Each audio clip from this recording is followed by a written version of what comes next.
what if they did another graphic? They didn't stop. I emailed Dan. I said, hey, wouldn't it be cool if they had a graphic for the second album? That would be so. But it was on a. But I said, but it's on a Voyager.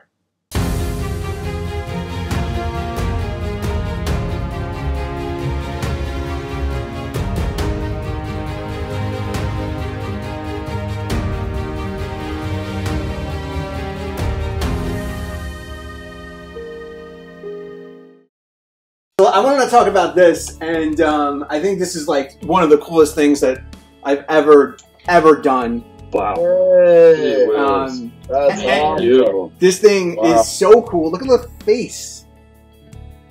That's so cool. That's amazing. Gosh. So this came. So what's the deal with pickups? Are the pickups painted too? Yeah, the pickups are painted. That is. I didn't know that awesome. he was gonna paint the pickups. So the story behind this is that I was talking to Dan, and I said, Dan, wouldn't it be cool if there was a because the cover of the second album is pretty cool too. I'm like, if there was a graphic for the second album, they should have done a graphic for the second album, made a Voyager for the second album. And Dan sent me a concept, which was like basically visual cues from the album, but very abstract, right? And And I was like, wow, that is really cool.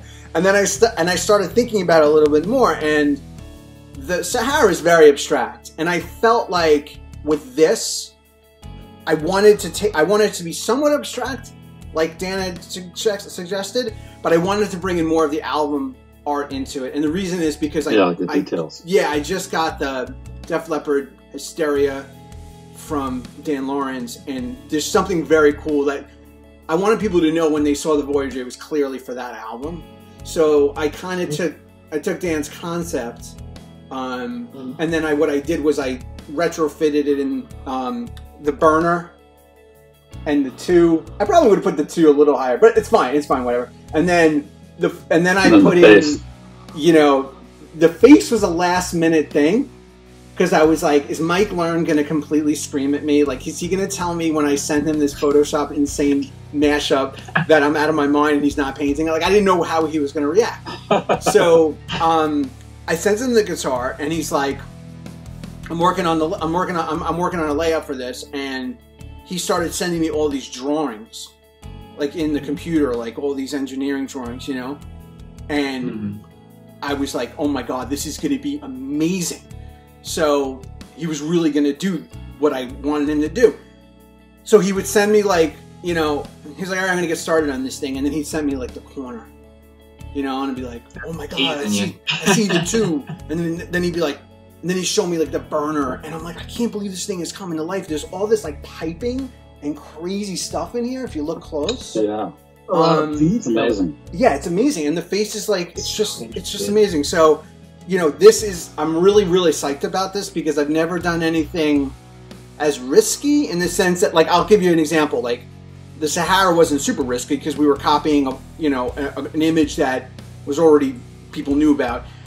And the Def Leppard guitars, the Adrenalize already existed in '91 or whatever. And Hysteria was easy, and, everyone knows the album cover. And Pyromania, Dan had done a couple of Pyromanias. This was the first time I did a project that like wasn't something well established that could go horribly wrong if it was done badly.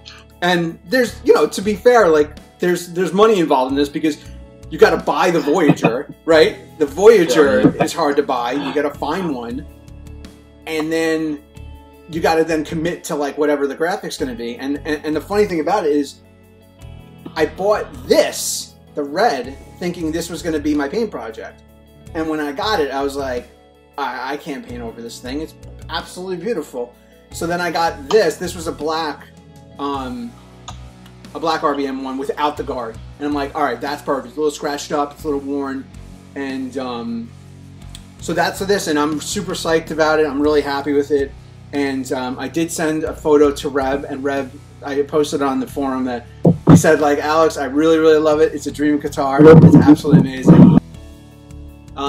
So Reb saw it and he thought it was super cool, and I had said to him, like, I'm kind of dying for him to like use it, like people do these anniversary shows where they do like play the whole first Winger album, or they play whatever. I don't know if Winger's going to ever do anything like that, because I don't think it's like when they go out, they got to play, you know, as much recognizable music as possible, right? It's not like they're doing a residency in Vegas and playing in the Heart of the Young or something, but that would be cool. But I said to him, like, if you ever want to use it for a promo, even if it's for like a reissue or like an anniversary photo or anything, I'm like, if he ever used these things for any reason, I'd be so psyched, because that would be like the most amazing thing, because it's in, you know, it's in his honor in a way, right? It's right. It's doing it for him to, you know, and I remember when we did the lesson together, you know, of course I'm like super nervous during the lesson because I'm just like Red Beach, and like playing in front of Red Beach, I'm like, forget it. But, you know, he said to me, you know, thank you so much for getting all these things and supporting what I do and what I've done. And, you know, that's a pretty amazing thing to hear from someone that you admire so much. You know, so it was pretty awesome. So yeah, hopefully he'll use them at some point. Yeah. But Jeremy, go ahead. I had a couple questions. So like, whenever you were redoing these guitars, you know, having Mike paint them and everything, did you do any other small tweaks or anything, or did you leave them pretty much stock otherwise? Yeah, well, it's interesting. So I don't know if people know this, but in these Red Beach guitars, there's a little thing called an SPC boost. It's an EMG. It's an EMG booster, and it kind of makes sense because, like, when you do like the tapping, it's like having like a boost pedal in your guitar. But this is what the interesting thing about it is that on the RBM1, you know, you can switch it on and off. And honestly, modern amps have so much gain that it's almost ridiculous when you have it on. I mean, my amps have so much gain that, like, but if you're playing like a JCM 800, you know, you need it because there's no gain in those things, right? So what's really, really interesting is that the WRB, it's hardwired, and there's no other switch, and there's nothing you can do about it. See, there's nothing else. You would have to drill into it or make this a push-pull.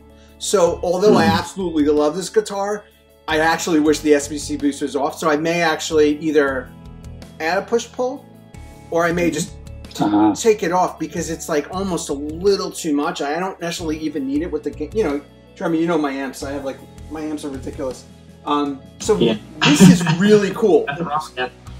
All these guitars are slightly different. So in this guitar, this also has the SBC boost. But really, really cool is I went to my tech and I said, it's kind of annoying that that SBC boost is always on, because it's like a little too much. So he made this volume, this tone knob, an SBC 0 to 10. So you can roll it on and off. There you go. What was that? That was interesting. So you can actually just, you know, so if you want a little bit more boost for whatever you're doing. So cool. Or you could put it on teeny bit to get a little bit more juice, but not like the full blast juice, you know? Yeah. So yeah, it's really cool. Really cool. And I think, I guess since we're on the call, Jeremy, let's see your guitar before we go to my stuff. I don't know if in the lighting it'll show up all right or not, but no, it shows up. It shows up. That's stunning. Yeah, that's got to be one of the nicest ones I've ever seen for sure. Gee whiz. I appreciate it. Yeah, I'm super privileged and lucky to have that in my arsenal. So this is interesting. Someone got rid of the low pro edge trim and they put in a shallower Floyd, which I actually like. And the story behind this apparently is that Red brought it to a clinic in like Puerto Rico, and the guy begged him to buy it off him. I asked Reb about that story. Reb said he doesn't have any recollection of that ever happening. So that's funny. I wanted to share this with you guys. So this is the Red Beach. This is the Sir. Yes, sir. And what's really interesting about this is that Koa's gotten really expensive over the years. So what you're seeing is you're seeing a lot of these guitars being made with Koa tops. They used to be 1/4 inch, and now you're seeing they're even smaller. I got this early on, and I remember ordering it, and I said, I want a solid chunk of Koa, and I want a NAMM-worthy top, meaning I want a top that you would bring, you know, you would buy at NAMM, like a really, I don't care what it costs at the time. The funny thing about it is, at the time, like the most money you could spend on a guitar, even if you wanted to, was kind of like the low threes, mid threes. If you were in the 3,500 range, at that time, it was like spending, you know, maybe almost like 5 or 6. You know what I'm talking about? It was like adjusted for inflation. And really, you know, they don't really make solid koa anymore. And the ones that I've seen are like absurdly priced. And I just, this guitar, you know, people always ask me, you have all these guitars, what's the one that you really like, is your like grail? This is probably it. Because this is like, you know, this is just like, it's so special to me because it's like a solid chunk of koa. And yeah, it's got a little scratch. Interesting. Yeah, I mean, I played the hell out of this. I mean, I don't, you know, it's just a beautiful piece. And it's just, if you ever play a Sir guitar, it's just, there's nothing quite like it, which is kind of why Reb continues to play them. And then this is the last, this is interesting. You guys know about this one. This is the Ibanez that just came out. Yeah. It has a wafer thin, you can't even see it. It's like a wafer thin veneer. And by the way, it looks super cool when you're looking at it like this. It looks like it's a full koa body. But when you look at this, it's like literally like a piece of paper. But what I like about this is that it's kind of like if Reb had another like if he went to that, like if his next signature model was more like the RG without the cutaway, you know, it's kind of like a what if scenario. Yeah, it's a parallel universe SIG or something, you know. And clearly they were trying to meet that demand, right? Like, I mean, clear, it's a little too obvious, right? Oh, yeah.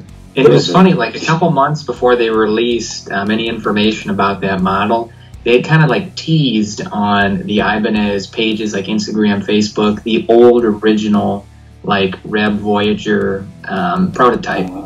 They're like, oh, what did you guys think of this guitar, the unnamed guitarist? And I got in there like, hashtag Reb Beach question mark, because they didn't want to mention it. Oh, just because licensing and everything. But I thought that was interesting that they teased that before they dropped that model. So they were definitely going for something. It plays really well. Yeah. It sounds great. It's very tight. It's actually a little bit more defined than the Voyager. Voyager's a little beefier because Voyager's like just a beefier guitar. But it plays great. I love it. I mean, I think it was a little pricey for what it is. You know, it's made in, I think it's made in Indonesia. So it's not even, it's not a Prestige, not like a Japan Prestige or anything like that. You know, I kind of wish they made like one with like a little bit more of a real koa top. Yeah, more flame on it. Yeah, but you know, it's cool for like. I kind of just impulsed it. You know, when I saw it, I was like, all right, I kind of have to get it. Oh yeah, now, I mean, is that weird to you as the designer that like guys like us, you know, and fans of the band and fans of your artwork, like consider that like an iconic design now? Like that is just going to be imprinted in our brains for the rest of our lives? Like whenever we see that, it's going to take us to a place. Like, does it do that same thing for you as the designer? Oh yeah, sure. I mean, yeah, I mean, for me, it's just an honor to think that something that was done so long ago still has an impact today, right? I mean, that's just to me sort of unimaginable that it has that impact for people. So I'm really happy about that. And those kind of things are completely random, I think, the way they happen. So there's no, you know, math that says if you do this today, then in 30 years people are still going to remember it. It just happens, and I was really fortunate to be able to do that. So yeah, it's very cool. And doing that Voyager for me is the same thing. It's kind of like saying like, yeah, this stuff was awesome, and it was awesome enough where it deserves this thing, this kind of monument to it. Yeah. So I think that's, you know, in me that's kind of yeah. So the question is, do I do a wing or pull Voyager? I don't know. I don't know that a wing or pull Voyager would be that interesting, because I think it's just like a ripple. It's like a more like a crimson red ripple with a winger in it. Like I don't. Yeah. Well, I can kind of see it now. If you just take your your original Koa Sur, just paint over that. Yeah, exactly. Don't do that, please. No, I think it's. I'm always thinking of new projects, but I think this Voyager, honestly, like, it exceeded my expectation. Like, I couldn't believe, like, when I saw it, I was like, I can't believe it actually turned out this. From the day that Dan sent me the concept to the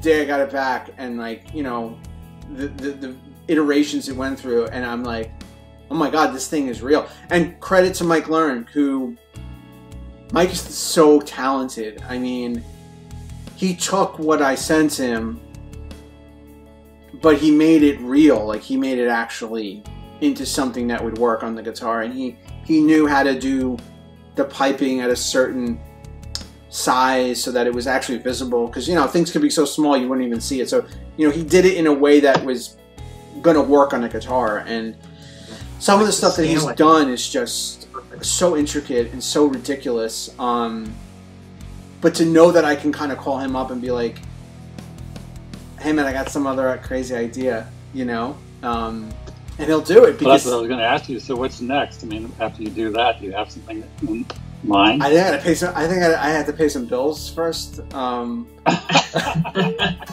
Yeah, so that's the collection. It kind of completes, like, I think kind of like, I wouldn't say a lifelong thing. Overdrive your life. Thank you. I don't think we said that together, but it's fine. Yeah, that's fine. It's really hard to say together.